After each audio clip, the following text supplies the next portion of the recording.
So I watched the second half of Ninjago Dragons Rising Season 1, and something within my very being snapped. It was shaken up like an ancient deity has taken over my body, and I felt conflicted. And that has driven me into talking about this cluster hell that this episode has brought upon me. There was some okay aspects, but I'm gonna go over this episode in sections. We're gonna pretend that the wildfire and Kai part doesn't exist, because this video is about Zane, and I know, it is kind of a surprise considering how subtle I am for my love for Zane. This video will contain spoilers, so if you would like to not be spoiled about what's going on in this hellfire, then you can click off now.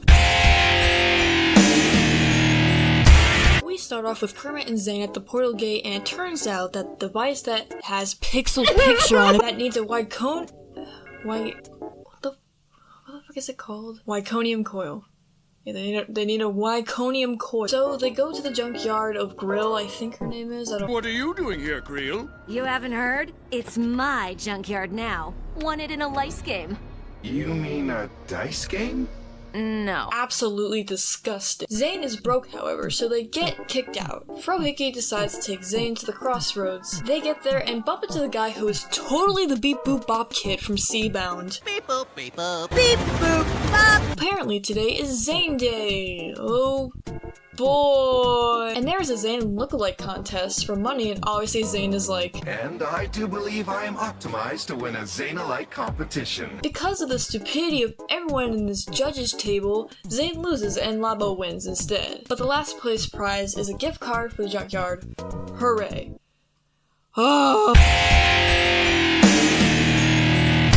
In my opinion, there are a few things that could be good about this. First off, Zane has an identity crisis, which I know that sounds wrong, but it shows that Zane is affected by the events of the merge, and he feels as though he isn't the same Zane as he once was, which is valid. Frohickey tells him that the way people see others isn't who they truly are, which is the best thing he could have probably said, in my opinion. At first I was thinking Frohickey was going to be that one annoying side character, but he's actually someone who is willing to help Ninja, and this moment really highlights that aspect of him. Now, obviously there might be some times where he could be annoying, but that isn't his defining trait, and I hope that his dynamic with Zane is about more like this in the future. Additionally, I appreciate the writers for keeping Pixel's absence in mind when portraying how Zane is dealing with her being missing. I like that they've depicted both Pixel and Zane coping with their separation through pictures of each other. Zane is not used to having his friends, let alone his girlfriend, go missing or believed to be deceased. He is so accustomed to being the one facing peril that when it comes to someone he deeply cares about, he struggles to handle it. In Seabound, he shuts down his emotions after Nia is presumed dead for half the season. This especially is highlighted in the next episode of Dragons Rising, where Zane is talking to Pixel on a broom, which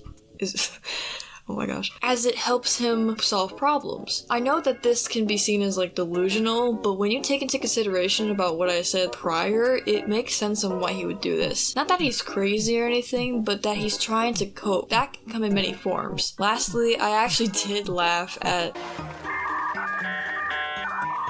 That is actually quite offensive.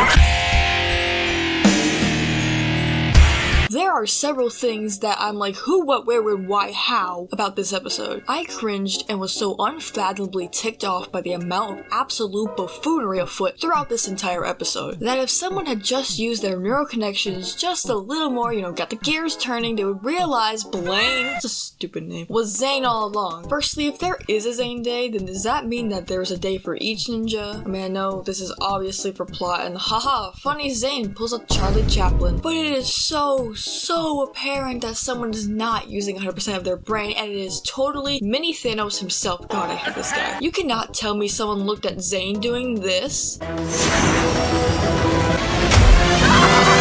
and not thinking, oh my gosh, he's an ice emperor. Oh my gosh, he's an elemental master. Actually, I take that back because some other people could have ice powers as well, but still, like, he looks a lot like Zane, and he has ice powers, and he sounds like Zane.